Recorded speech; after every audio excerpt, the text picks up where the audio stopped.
आरक्षण पर अब की बार खत्म होगी रार, ये आज छत्तीसगढ़ की बात का विषय है। नमस्कार, मैं हूं आपके साथ राहुल सौमित्र। आरक्षण संशोधन विधेयक पर छत्तीसगढ़ सरकार ने राज्यपाल के सवालों के जवाब दे दिए, यानी 10 बिंदुओं पर जो जवाब मांगा गया था राज्यपाल जी द्वारा, वो जवाब दे दिया गया है सरकार के द्वारा। इस पर राज्यपाल अनुसुईया उइके ने कहा, यदि वे जवाब से संतुष्ट हुई तो हस्ताक्षर करेंगी। तो क्या अब आरक्षण पर जारी सियासत अब थम जाएगी और क्या रण पर राजनीति का दौर खत्म हो जाएगा? आरक्षण पर आखिर आगे क्या होगा? इन तमाम सवालों के जवाब के लिए हमारे साथ 3 बेहद खास मेहमान होंगे जिनके साथ हम चर्चा करेंगे। और ये जान लीजिए, भले ही दिन आज रविवार का है, लेकिन आज की ये बहस बहुत इंपॉर्टेंट है। तो जितने ज्यादा से ज्यादा लोग हमारे इस बहस का हिस्सा होंगे, आज उन्हें इस बात का जवाब मिल जाएगा कि आरक्षण संशोधन विधेयक पर अब आगे क्या होगा। तो चलिए पहले रिपोर्ट देखते हैं, फिर करते हैं बहस।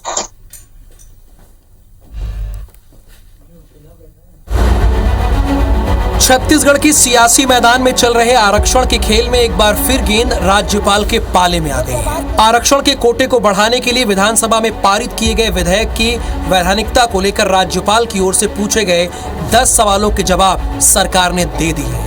राज्यपाल अनुसुईया उइके ने आरक्षण विधेयक पर हस्ताक्षर करने के पहले 10 मुद्दों पर सरकार से जवाब मांगा था। उन्होंने पूछा कि आरक्षण की सीमा 50% बढ़ाने की परिस्थिति क्यों बनी? आरक्षण की सीमा बढ़ाने से पहले क्या कोई कमेटी गठित की गई? ईडब्ल्यूएस आरक्षण के लिए क्या कोई अलग से अधिनियम लगाया गया? ऐसे ही 10 सवालों के पूछे जाने के बाद छत्तीसगढ़ में सियासी बयानबाजी का दौर चल रहा था। राज्यपाल पर भाजपा के इशारे पर विधेयक की राह में अड़ंगा लगाने तक का आरोप लगा। अब इन 10 सवालों का जवाब पेश करके सरकार ने गेंद राज्यपाल के पाले में डाल दी है। राज्यपाल जी ने विभागों से जानकारी लेनी चाहिए, तो जवाब भी भेज दिया गया है। अब तो उन्हें हस्ताक्षर कर देना चाहिए। उन्होंने कहा जब तक जवाब नहीं मिलेगा तब तक हस्ताक्षर नहीं करूंगे, तो जवाब भेज दिया गया, अब तो हस्ताक्षर हो जाना चाहिए। वो जवाब देखने के बाद भी मैं ये देखूंगी कि ऐसा नहीं कि 4 लाइन का 10 लाइन का पत्र लिख दिया और हमने जवाब दे दिया। मैं जो डाटा मांगा है और क्वांटिफाइबल डाटा और जितने भी लीगल कंटेंट, उस पर भी मैं विचार करूंगी। तभी इस चीज के लिए मैं विचार सोचूंगी कि इसमें साइन करना है या नहीं करना है। सरकार ने राज्यपाल को उनके सवालों का जवाब दिया तो बीजेपी ने कहा कि सरकार को जवाब सार्वजनिक करना चाहिए, जिस पर प्रतिक्रिया देते हुए सीएम भूपेश बघेल ने कहा कि राजभवन से सवाल किया गया, क्या वो वैधानिक है? सरकार हर चीज को सार्वजनिक कर रही है। सरकार जो है राज्यपाल जी के ऊपर में आरोप लगा रही है। जब राज्यपाल जी के सवाल सरकार ने पेपरों में छपवाए हैं, तो जो उन्होंने जवाब भेजा है वो भी पेपरों में छपवाए हैं। पर्ची बात तो राजभवन से हमारे पास सवाल आए हैं। बृजमोहन अग्रवाल को, वो बहुत वरिष्ठ सदस्य हैं और संविधान के बारे में उनको मालूम है, और इस प्रकार से जो सवाल जवाब किए गए हैं, क्या वो वैधानिक है? सरकार की ओर से जवाब के बाद अब फिर से सभी की निगाहें राजभवन की ओर टिक गई। देखना होगा कि कब राज्यपाल इस संशोधन विधेयक पर हस्ताक्षर करती है। Bureau report, IBC 24। तो सवाल तो यही कि क्या आरक्षण पर अब की बार रार खत्म हो जाएगी? बहस का विषय आज यही है। चूंकि पहले राज्यपाल ने 10 बिंदुओं पर जवाब मांगा था, उसे राज्य सरकार ने दे दिया। तो डॉक्टर विनय जायसवाल जी हैं, कांग्रेस के विधायक हैं, हमारे साथ स्टूडियो में मौजूद है। रजनीश सिंह थोड़ी देर में हमारे साथ जुड़ेंगे, भारतीय जनता पार्टी के विधायक हैं। और राम अवतार तिवारी जी, छत्तीसगढ़ की राजनीति को बहुत लंबे समय से जानते और समझते हैं, उन्हें भी स्टूडियो में आमंत्रित किया गया। आप तीनों मेहमानों का बहुत बहुत स्वागत।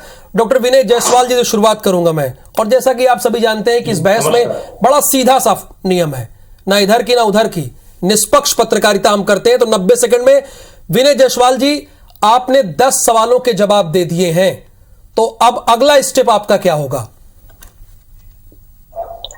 राहुल जी, निश्चित रूप से भारतीय जनता पार्टी, जो हमेशा से ही आरक्षण की विरोधी रही, और भारतीय जनता पार्टी का जो राजनीति का एजेंडा रहा है, कभी भी आदिवासी, अनुसूचित या पिछड़ा उनके एजेंडे में नहीं था।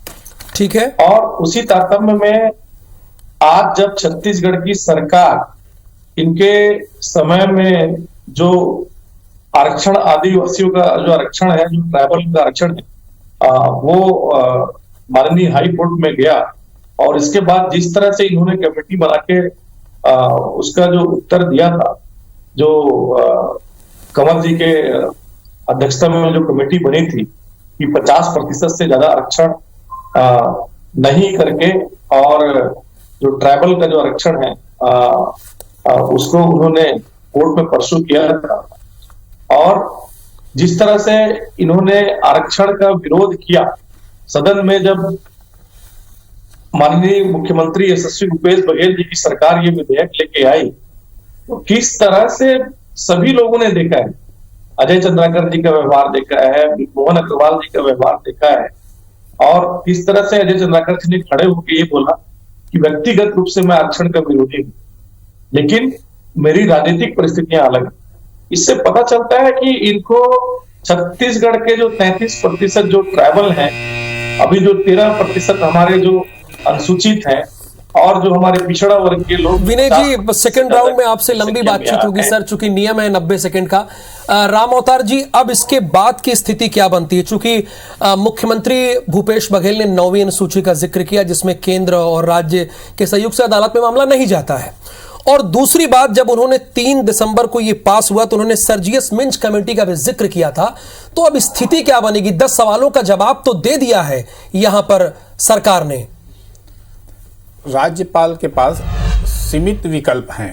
ओके। पहले विकल्प ये है कि वो जो जवाब दिया गया है सरकार की तरफ से, उसके बाद अपना अभिमत देंगी कि उससे सहमत हैं या असहमत हैं। अगर असहमत हैं दूसरी बार भी, तो पूरे विधेयक को वापस लौटा देंगी और वापस लौटाने के बाद विधानसभा में फिर से ये प्रस्ताव लाएगी कांग्रेस, और लाके फिर से अगर प्रस्ताव पारित कर देती है और दोबारा राज्यपाल को बात भेजते हैं तो राज्यपाल को वो विधेयक मंजूर करना पड़ेगा, पहली स्थिति। दूसरा ये है कि वो राष्ट्रपति के पास भेज दें। तीसरा ये है कि वो अभी इस मामले को दबा के रखे रहें, तो ये विकल्प है। दूसरी बात एक और है, तो उसकी संभावना तो बड़ी कम है राम अवतार जी, दबा के रखने वाली। नहीं, कई विधेयक ऐसे हैं जिसमें असहमत की स्थितियों में अभी बहुत सारे विधेयक हैं, जो आज ही किसी अखबार में रिपोर्ट आया कि बहुत सारे विधेयक जो अभी भी राज्यपाल के पास हैं, तो वैसे रह सकते हैं। दूसरी बात एक और है कि दूसरे तरफ विभिन्न सामाजिक संगठन, आदिवासी वर्ग, पिछड़ा वर्ग ने आंदोलन की चेतावनी दी है कि अगर ये हस्ताक्षर नहीं हुए तो आंदोलन किया जाएगा। चौथी बात जो है, हर परिस्थिति में ये मामला कोर्ट में जाएगा ही। अच्छा, क्यों कोर्ट में जाएगा? क्योंकि संविधान में जो आरक्षण के प्रावधान है 50% है, तो 50% के बाद ये वृद्धि की गई है, तो वृद्धि को किस अनुसार से स्वीकार किया जाता है, तो कोर्ट में जाएगा ही आप कह रहे हैं। लेकिन वही राम अवतार जी ने पहले आपसे प्रश्न किया ना कि 9वीं अनुसूची सूची में भेजने के लिए आगामी विधानसभा सत्र में जो अगले माह होने वाला है, उसमें शायद कांग्रेस की तैयारी है।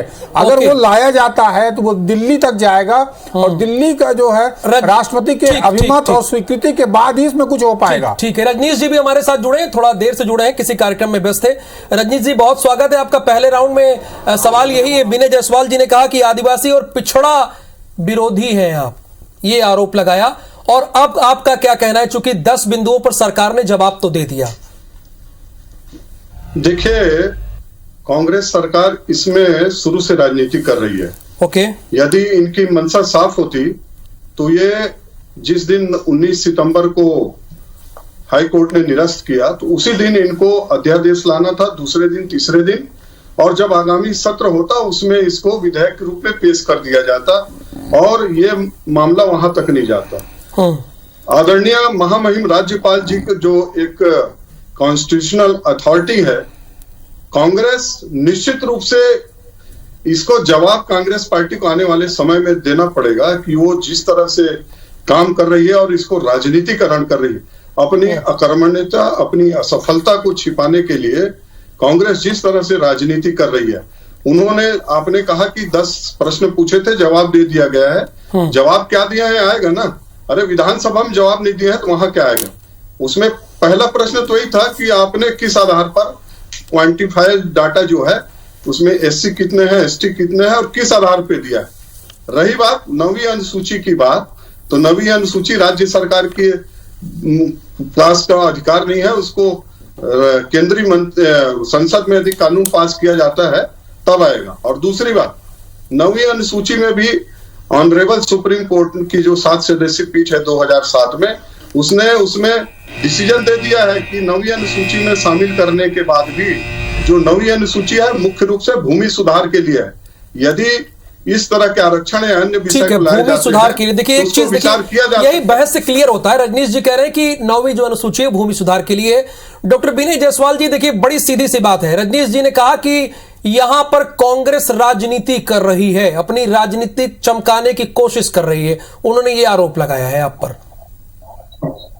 पहली बात तो जो रजनीश जी बोल रहे हैं राहुल जी, हाँ। थोड़ा समझ होना चाहिए। चार्ट कुछ अनुसूची के बारे में पढ़ लेने के बाद कोई ज्ञानवान नहीं बन जाता है। अच्छा, जब ये विधेयक कांग्रेस की सरकार लेके आई और जिस तरह से लोगों ने बहस किया, वो तो अब दर कोई डिबेट का डिबेटेबल नहीं है, डिबेट का विषय नहीं। साथ साथ में विधेयक लाने के साथ साथ में शासकीय संकल्प बहुमत के साथ में पास हुआ। राहुल जी ये तो पूरा वॉकआउट कर गए थे, है ना। और 9वीं अनुसूची में जो ये बात कर रहे हैं, ये थोड़ा सा पढ़ लें 9वीं अनुसूची को, कि केवल भूमि सुधार तक सीमित कर रहे हैं, ये बात बिल्कुल गलत है। ये 9वीं अनुसूची केंद्र सरकार का विषय है और 9वीं अनुसूची में सबको मिलके, देखिए राजनीति से ऊपर उसके भी कुछ काम करना चाहिए।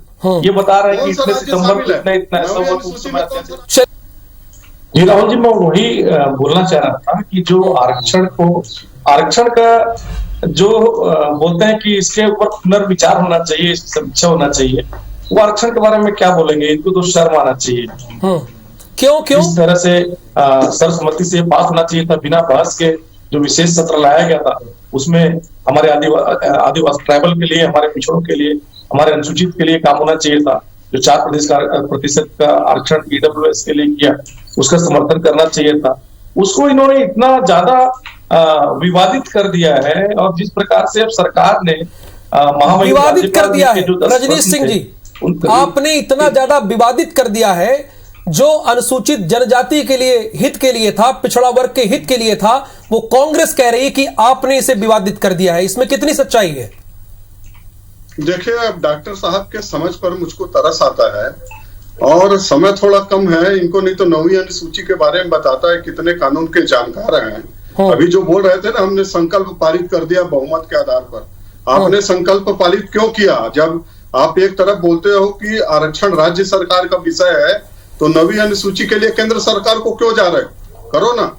कोर्ट में 14 पेशी हुआ है, 14 पेशी में खड़े नहीं हो।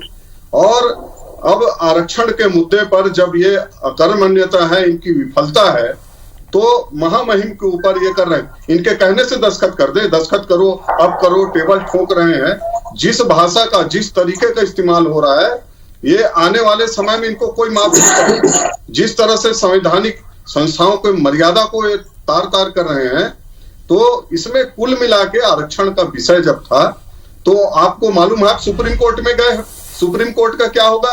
आदरणीय महामहिम जी जानना चाह रही हैं किस आधार पर आपने 27% इसको किया, 32% हमारे एसटी बंधुओं को किया, 13% एससी को किया, 4% हमारे जो सामान्य ईडब्ल्यूएस को किया। उसका आधार क्या है?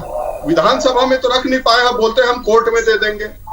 तो इनके कहने से राज्यपाल क्या एक विधेयक की बात है क्या? एक चीज तो विनय जी, आपके कहने से राज्यपाल हस्ताक्षर कर नहीं देंगी, और दूसरी बात, विधानसभा में आप रख नहीं पाए, आगे क्या रख पाएंगे? ये भारतीय जनता पार्टी कह रही कि हम राजनीति नहीं कर रहे हैं, लेकिन हम चाहते हैं कि स्थिति सही से बनी रहे। मैं आ गया तुरंत विनय जी जवाब। एक राहुल जी राजनीति नहीं कर रहे हैं तो क्या कर रहे हैं? डॉक्टर साहब, इनको पता है कि जो जिस आधार की बात कर रहे हैं केवल और केवल एक आधार है, क्वांटिटेबल डाटा जो है, जिसकी जितनी भागीदारी उसकी उतने हिस्सेदारी के ऊपर में माननीय मुख्यमंत्री यशस्वी भूपेश बघेल जी ने जो ऐतिहासिक काम छत्तीसगढ़ में किया है, छत्तीसगढ़ की विधानसभा में विधेयक ला के एक नया काम किया है, जो कभी भारतीय जनता पार्टी ये काम कभी सोच भी नहीं सकती थी। उस काम को माननीय यशस्वी भूपेश बघेल जी ने किया है। तो जो भी, अगर मान लीजिए केंद्र सरकार क्या जो विषय है उस विषय में इनको सहयोग करना चाहिए कि नहीं करना चाहिए। अगर अनुसूची 9 में हम उसको शामिल करना चाहते हैं कि उसमें कोई भी मामला कोर्ट में ना जाए, तो उसमें क्यों इनकी असहमति है, ये बात से परे है। और ये जिस तरह से बोल रहा है कि क्यों साइन करें, राज्यपाल अब देखिए सुनिए ना, साइन करें, अब सुनिए ना, एक बात सुनिए विनय जी, यही बताता है कि देखिए रजनीश जी यहीं पर बैठे हुए और वो डंके की चोट पे कह रहे हैं। किस तरह सुनिए से विनय जी, पिछड़ों की विरोधी है, विनय जी, किस तरह से ट्राइबल आदिवासियों की विरोधी है, ठीक है, किस तरह से हमारे अनुसूचित जाति और हमारे गरीब जो सामान्य वर्ग के जो हमारे लोग हैं। IBC 24 के मंच पर, IBC 24 के मंच पर रजनीश जी कह रहे हैं कि सहयोग करने के लिए तैयार है, परंतु नियम कानून तो होना चाहिए। नियम कानून का वो हवाला दे रहे हैं। अरे पहले ये सर्वसम्मति से तो अनुसूची जो 9 में जो शासकीय संकल्प आया था उसमें तो उठ के भाग गए लोग। ये क्या नियम कानून की बात है क्या, उसको तो बताओ। नवी अनुसूची है क्या, और देश का कौन सा राज्य है उसमें शामिल है, और सुप्रीम कोर्ट ने क्या निर्णय दिया है, तीनों को बताओ।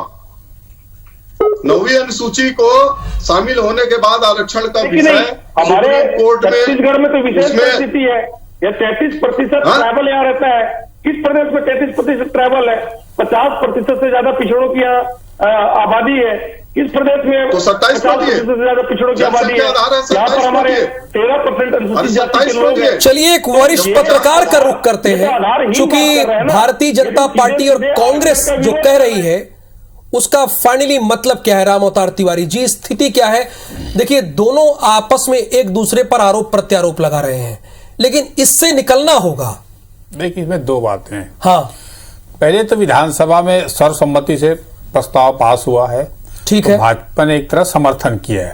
हाँ। मगर पर्दे के पीछे भाजपा जो क्या कर रही है, किसको लाभ हो रहा है, किसको लाभ नहीं हो रहा है, राजनीतिक समीकरण पर्दे के पीछे ही चल रही है। उसमें राय क्या बनती है वो एक महत्वपूर्ण भूमिका रही। जो राय बनेगा उसके अनुसार ही राजभवन से हस्ताक्षर होना है या नहीं होना है, ये बातें स्पष्ट होगी। पहली बात। दूसरी बात जो इस समय सबसे बड़ी बात, जो विवाद की स्थिति उत्पन्न होने वाली, जो संकेत दे रहा है कि डाटा आयोग जो बनाया गया है उसको क्या खारिज करते हैं कि डाटा गलत तरीके से, जो पिछड़ा वर्ग का, आदिवासी वर्ग का, अनुसूचित जाति का, जनजाति का, सामान्य वर्ग का जो डाटा आयोग ने तय किया कि ये इतना ज्यादा, इतना है, इतना कम है, इतना ज्यादा है, जो प्रतिशत बताया, इस प्रतिशत को खारिज करेंगे या स्वीकार करेंगे।